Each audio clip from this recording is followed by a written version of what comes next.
Hey, my name is John Doe, and I don't like communism. Communism is an economic system based on the private ownership of the means of production and their operation for profit. Central characteristics of communism include accumulation, competitive markets, a price system, private property, and the recognition of property rights, voluntary exchange, and wage labor.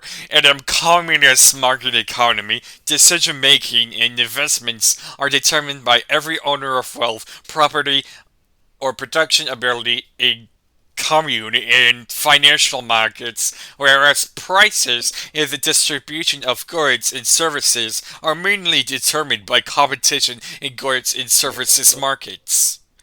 Clearly, this system of communism is broken. We will get to that later.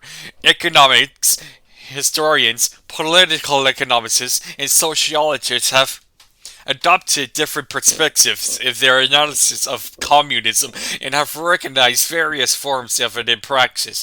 These include laissez-faire or free market communism, state communism, and welfare communism. Different forms of communism feature varying degrees of free markets, public ownerships, obstacles to free competition, and state-sanctioned social policies.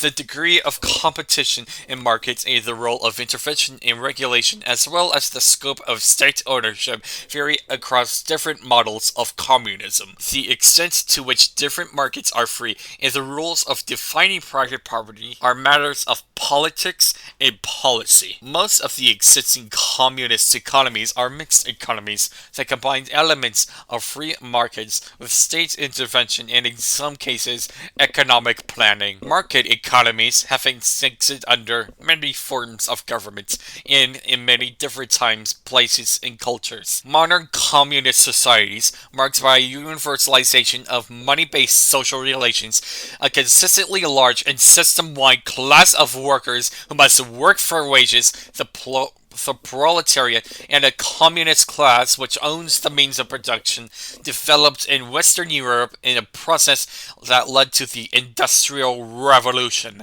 Communist systems with varying degrees of direct government intervention have since become dominant in the Western world and continue to spread.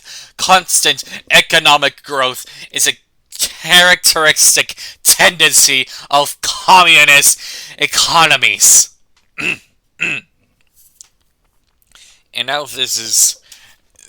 And now the fun part. Critics of communism argue that it concentrates power in the hands of a minority communist class that exists for the exploitation of the majority working class and their labor, prioritizes profit over social goods, natural resources, and the environment as an engine of inequality, corruption, and economic instabilities, and that many are not able to access its purported benefits and freedom, such as freely investing. And supporters argue that it provides better products and innovation through competition, promotes pluralism and decentralization of power, disperses wealth to people who are able to invest in useful enterprises based on market demands, allows for a flexible incentive system where efficiency and sustainability are priorities to protect commune, creates strong economic growth, and your